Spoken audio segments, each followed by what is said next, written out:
3 days before my wedding, I was lying in bed scrolling through Instagram like any other Tuesday morning.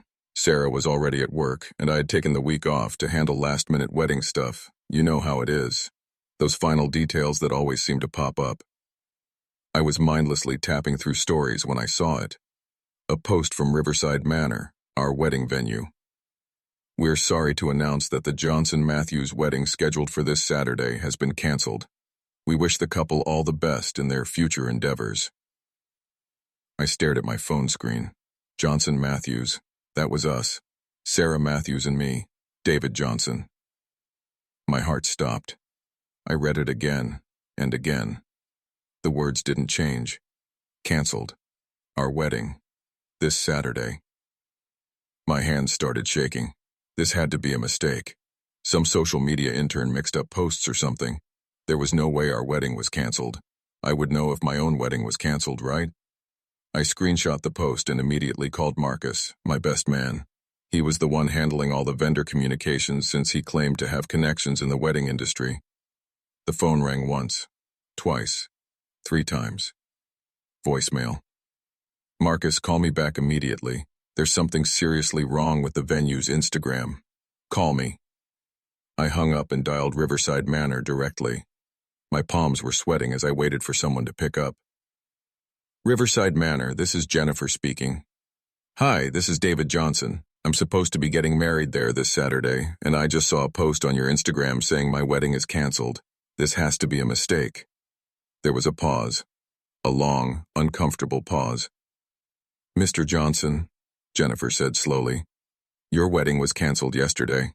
We received a call from Marcus Williams, who identified himself as your best man and said he was calling on your behalf. He said there was a family emergency and you needed to cancel immediately." The room started spinning. That's impossible. I never asked him to cancel anything. This is my wedding. I've been planning this for 8 months. "Sir, I understand this is confusing, but we have documentation of the cancellation. Mr. Williams provided your booking reference number and personal details to verify his authority to make changes on your behalf." I felt like I was going to throw up. Can you reverse it? Can we get our date back?" "I'm so sorry, Mr. Johnson, but we've already booked another event for Saturday. The cancellation fee has been processed and we've released all the vendors from their contracts." I didn't know it yet, but this was just the beginning of discovering how deep Marcus's betrayal really went. Let me back up and explain how I got into this nightmare. Sarah and I had been together for 3 years. We met at a marketing conference in Chicago. She was presenting on social media strategies, and I was there representing my construction company's expansion into digital advertising. She was brilliant, funny, and completely out of my league, but somehow I convinced her to grab coffee after her presentation. Marcus had been my best friend since high school. We played football together, went to the same college, and he was the guy I called when I needed to talk through life decisions.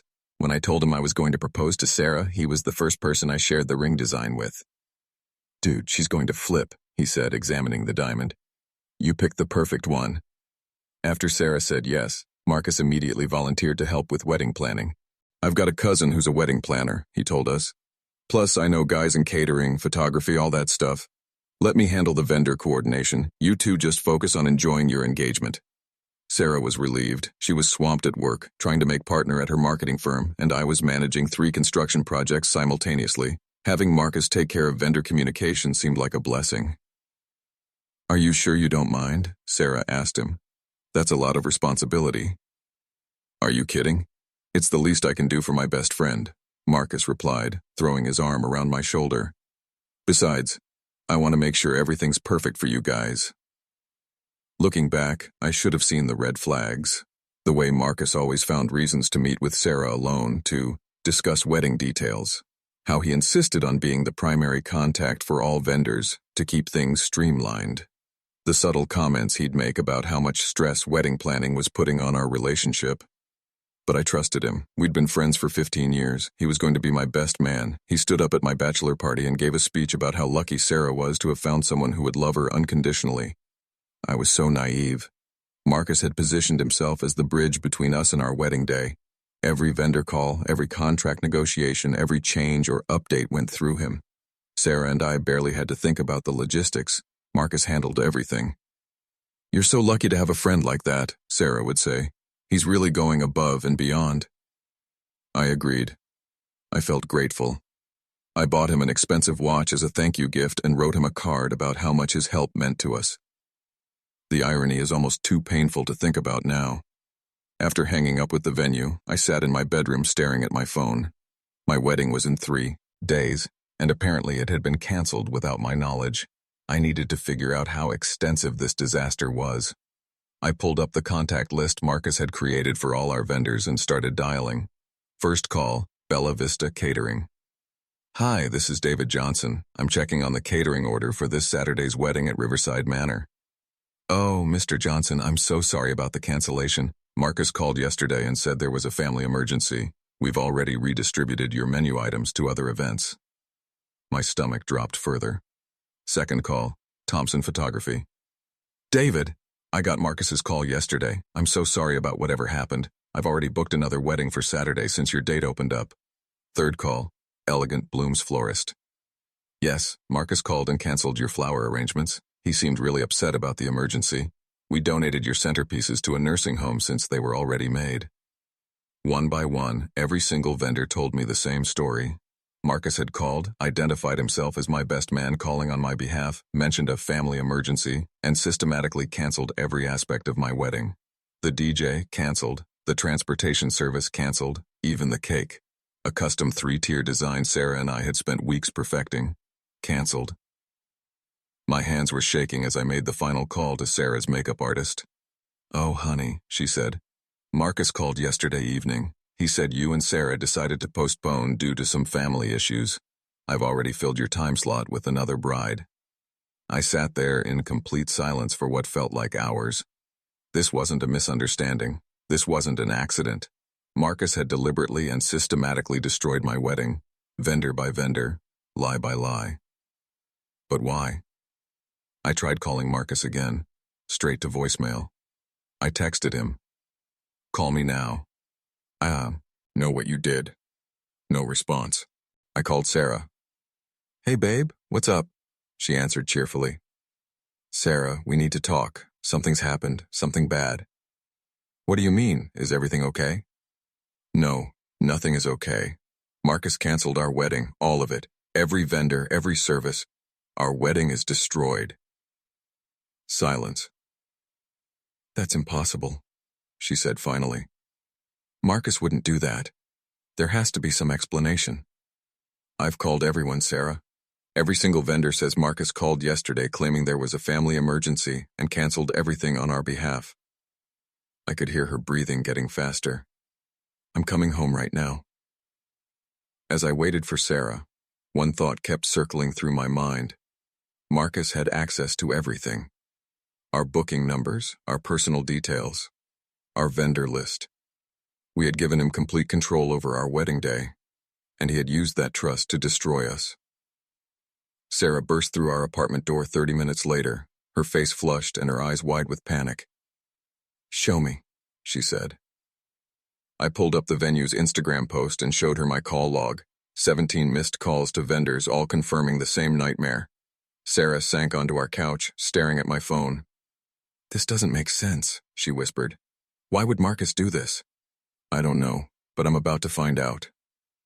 I had been texting and calling Marcus for 2 hours with no response, but I knew where he lived, and I knew where he worked. He couldn't avoid me forever. "I'm going to his apartment," I told Sarah. "I'm coming with you." "No. Let me handle this first. I need to understand what we're dealing with." The drive to Marcus's place felt like the longest 20 minutes of my life. My mind was racing through 15 years of friendship, looking for signs I had missed. Had he always resented me? Was there something I had done to deserve this? I pounded on his apartment door. "Marcus, open up." "I know you're in there." After a few minutes, I heard the deadbolt turn. Marcus opened the door, and I was shocked by what I saw. He looked terrible, unshaven, disheveled, like he hadn't slept in days. "David," he said quietly, "I figured you'd find out eventually." "Find out?" I pushed past him into his apartment. "Find out that my best friend destroyed my wedding?" "Yeah, I found out. What I haven't figured out is why." Marcus closed the door and leaned against it. For a moment, he looked almost relieved. "You want to know why?" he said. "Because I couldn't stand watching you make the biggest mistake of your life." "What are you talking about?" "Sarah," he said simply. "She's not right for you, David. She never has been." I stared at him. "Are you insane? Sarah is perfect for me. We're getting married in 3 days, or we were supposed to be." Marcus laughed bitterly. 3 days. Do you know how long I've been in love with her?"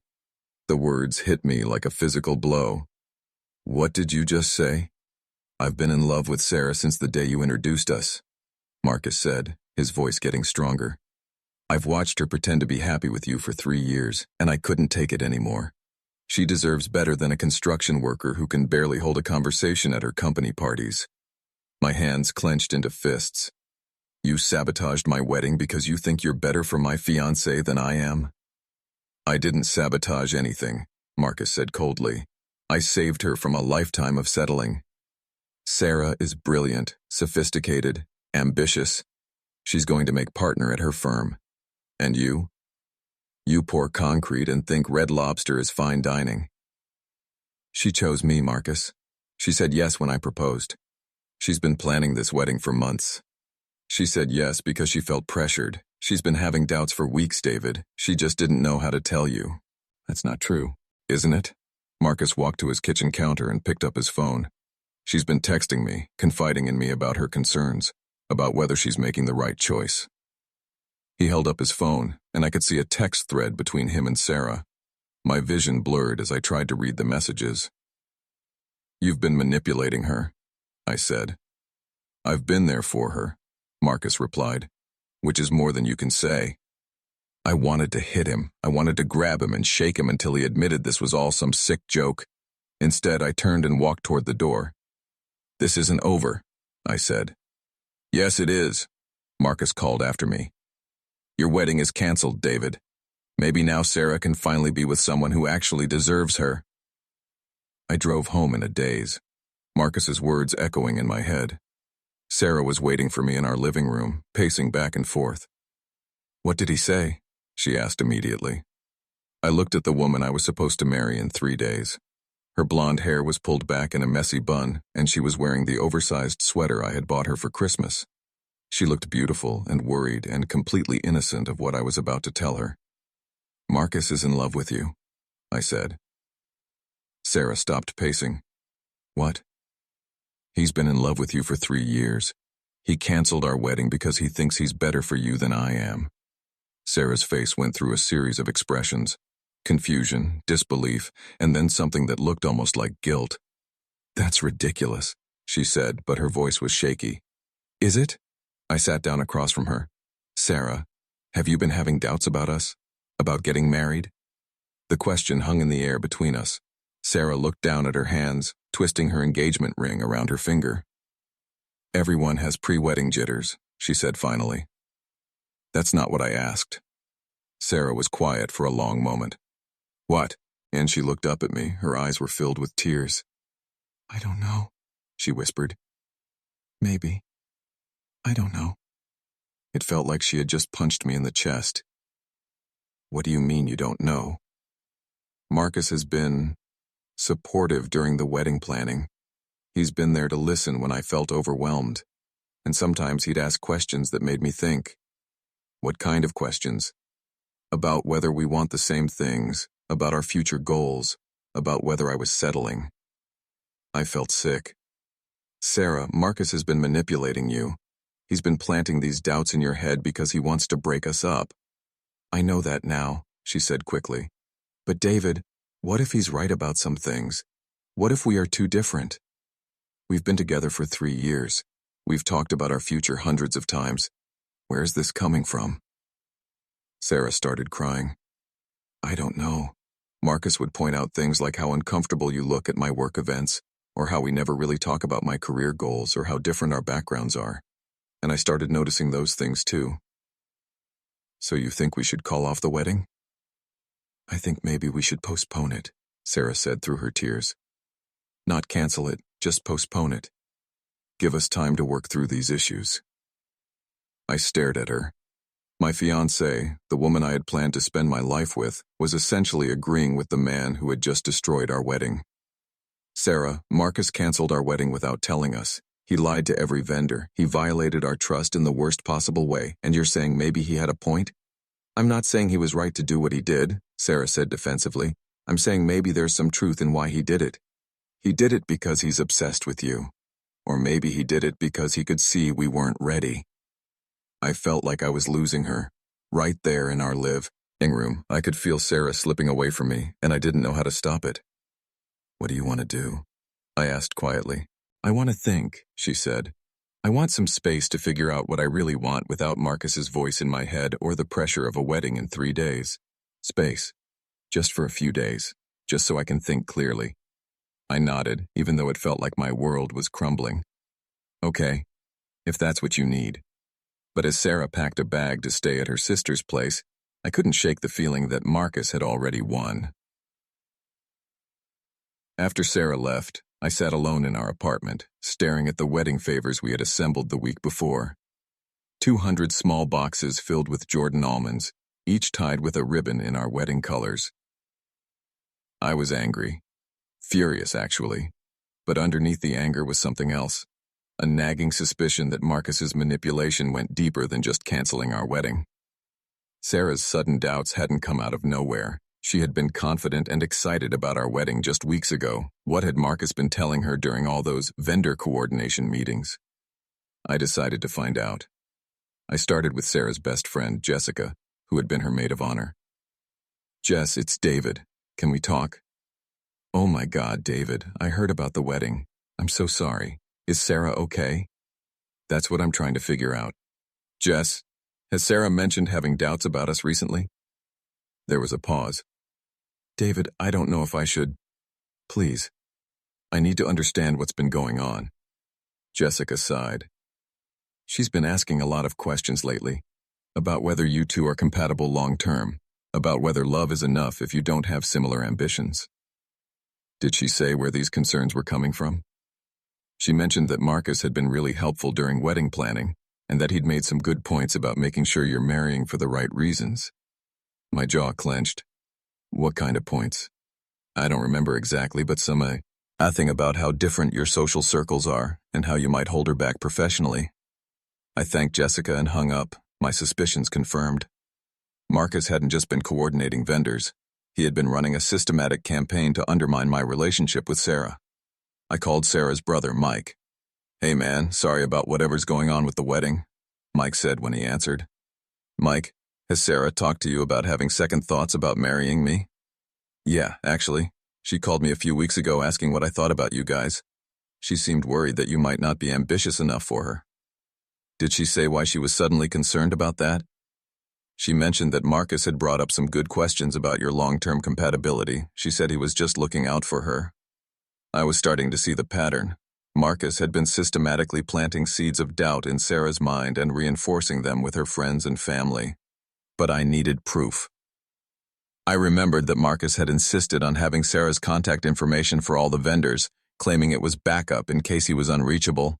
What if he had been using that access to manipulate more than just vendor communications? I called Sarah. David, I said I needed space. I know, and I'm respecting that. But I need to ask you something. Can you check your text messages with Marcus from the past few months? Why? Please, Sarah, just humor me. I waited while she scrolled through their conversation. Okay, I'm looking at them. Can you read me some of the things he said about our relationship? Sarah was quiet for a moment, then she started reading. Just want to make sure you're getting married for the right reasons. Have you and David talked about your 5-year career goals? I noticed David seemed uncomfortable at your company party. You deserve someone who matches your ambition. As she read, I could hear her voice changing. The manipulation was becoming obvious when seen all together. Oh my God, she whispered. David, I think he's been manipulating me. Can you screenshot those messages and send them to me? Why? Because I'm going to find out exactly how deep this goes. That night, I compiled everything I had discovered. The pattern was clear. Marcus had been systematically undermining our relationship for months while positioning himself as Sarah's concerned friend and wedding coordinator. But I suspected there was more. The next morning, I called in a favor for my buddy Jake, who works in IT. If Marcus had been running a long-term manipulation campaign, there would be digital evidence beyond just the text messages Sarah had shown me. "I need you to help me figure out what someone's been doing on social media," I told Jake. "Can you look at messaging patterns, mutual friends, that kind of stuff?" "Dude, that sounds like stalking. Jake, this guy sabotaged my wedding and has been manipulating my fiancée for months. I need to know the full extent of what he's done." Jake reluctantly agreed to help me analyze Marcus's social media activity and cross-reference it with Sarah's friends and family members. What we found was worse than I had imagined. Marcus had been strategically reaching out to people in Sarah's life for months, not just during wedding planning. He had sent private messages to her coworkers, her family members, and her college friends, all following the same pattern. "Hey, I'm helping David and Sarah with their wedding planning, and I'm a little concerned about some things I've noticed. Can we grab coffee sometime? I'd love to get your perspective on their relationship." Jake showed me screenshots of Facebook messages Marcus had sent to Sarah's colleagues. "I've known David for years, and I'm worried he might not be the right fit for someone as ambitious as Sarah. Have you noticed how quiet he gets at work events?"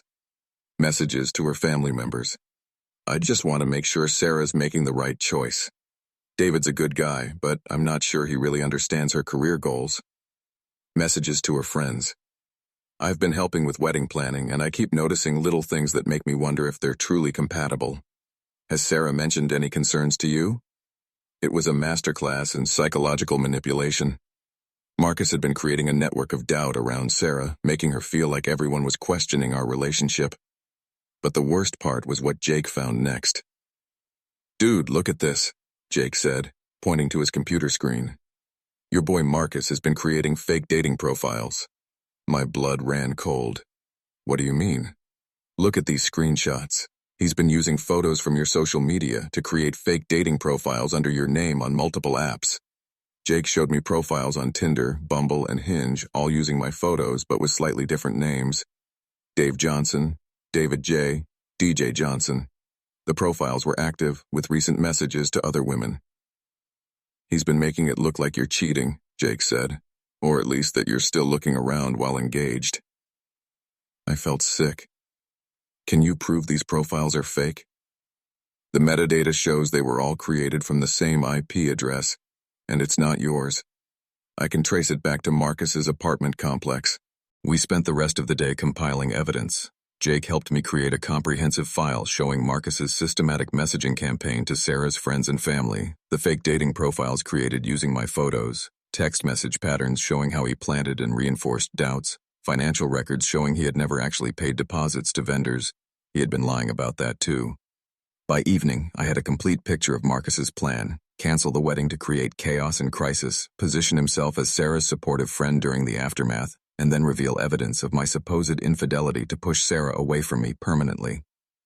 The fake dating profiles were his insurance policy. If Sarah tried to reconcile with me after the wedding cancellation, Marcus could discover that I had been cheating all along. It was diabolical, and it had almost worked. I looked at the mountain of evidence spread across my dining room table. Marcus had spent months systematically destroying my relationship and my reputation. But now I had proof of everything he had done. It was time to show everyone exactly who Marcus really was. I called Sarah that evening. "I found something," I said. "Actually, I found a lot of things. Can you meet me tomorrow? And can you ask your parents, Mike and Jessica, to come too?" "David, what's going on?" "I can prove that everything Marcus has done was planned, all of it. The wedding cancellation was just the final step." "What do you mean?" "Just trust me one more time. Can you get everyone together tomorrow at your parents' house? I need to show all of you something." Sarah agreed, though she sounded skeptical. I also texted our mutual friends, the ones who had been planning to attend our wedding, and asked them to come as well. "I have something important to share about what really happened with our wedding," I wrote. "It affects all of us." The next day, I arrived at Sarah's parents' house with a laptop, a folder full of printed evidence, and a stomach full of nerves.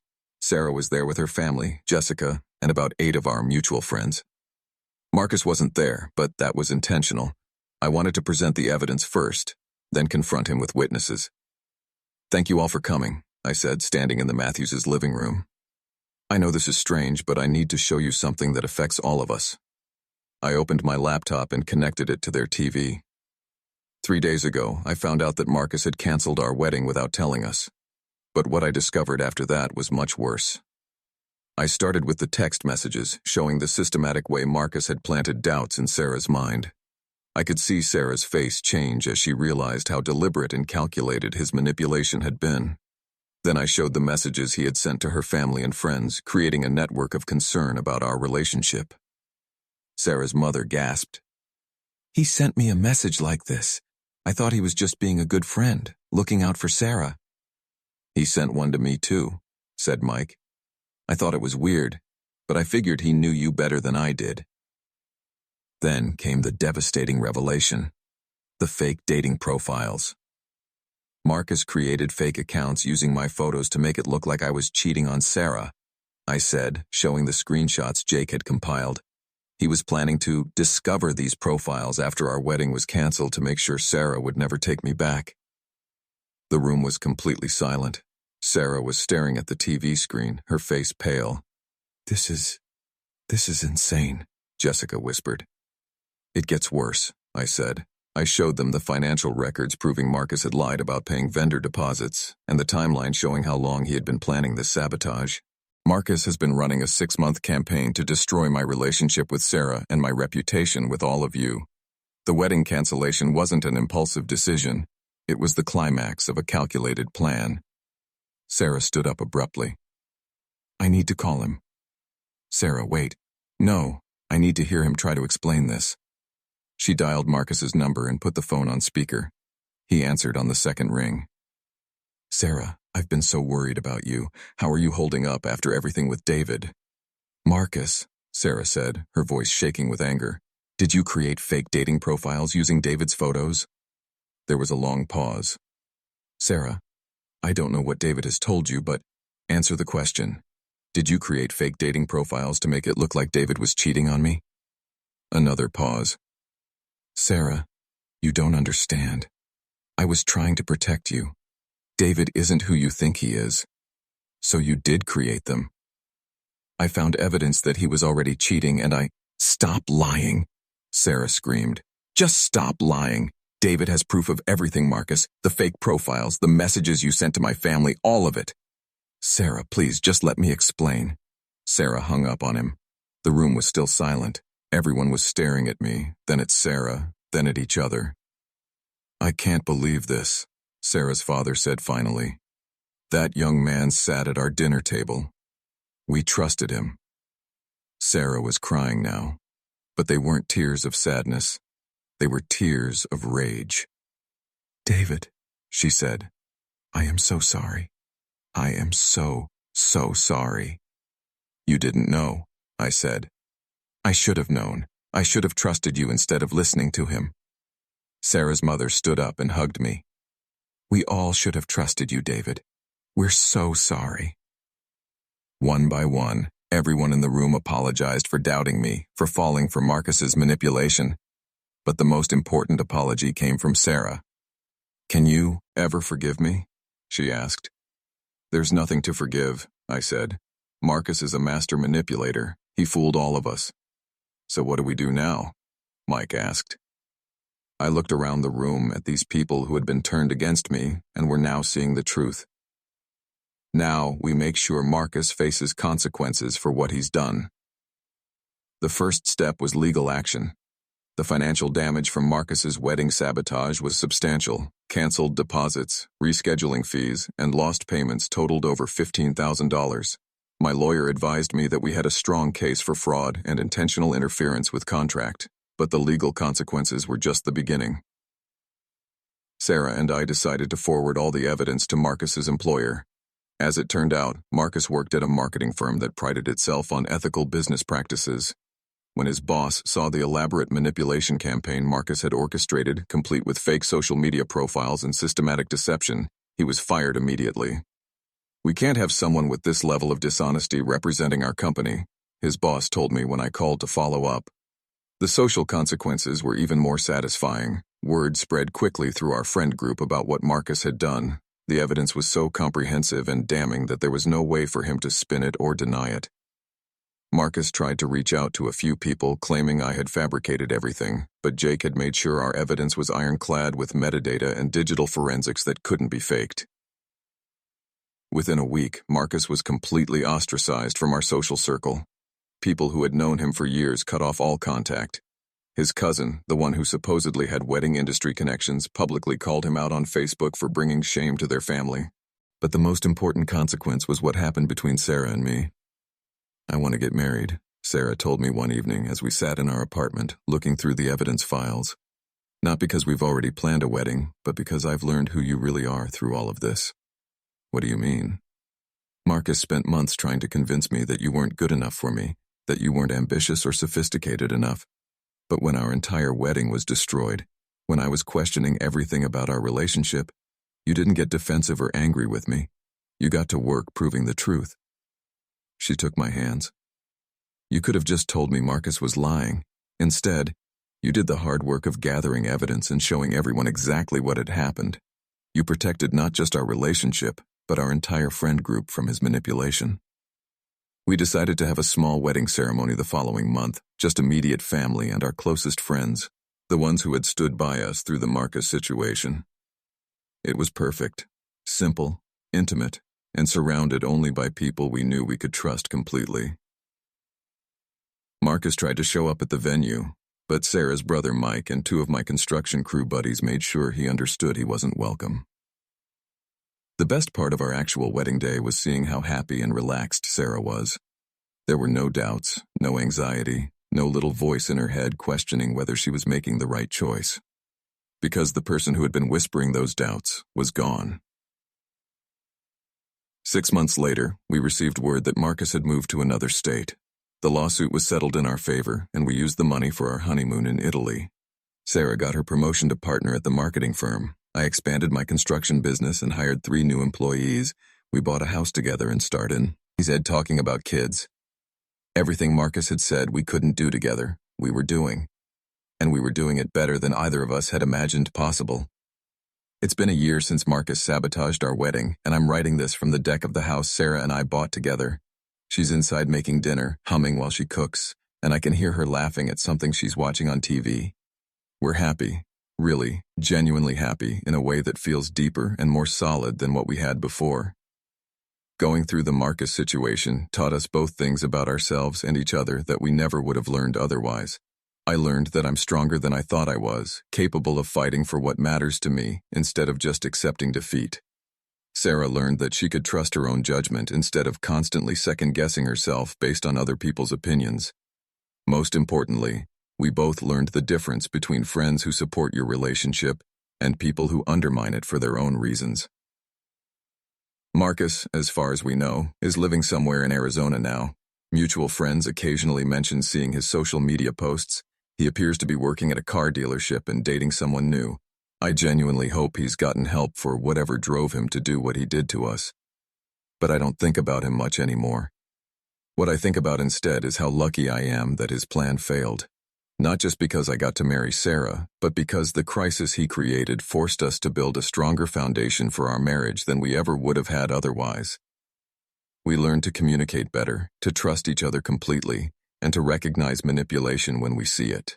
We surrounded ourselves with people who genuinely care about our happiness instead of people who have their own agendas. And we learned that sometimes the worst thing that happens to you can lead to the best thing that happens to you. Our wedding was destroyed, but our marriage is stronger because of it. If you're watching this and you've experienced something similar, a friend who undermined your relationship, a betrayal that made you question everything, I want you to know that it gets better. The truth always comes out eventually, and the people who really love you will stand by you when it does. Trust your instincts. Demand evidence before you believe accusations. And remember that anyone who tries to break up a happy relationship is revealing something about themselves, not about you. Sarah just called me in for dinner. She made my favorite pasta dish, and she's wearing the earrings I bought her for our first anniversary.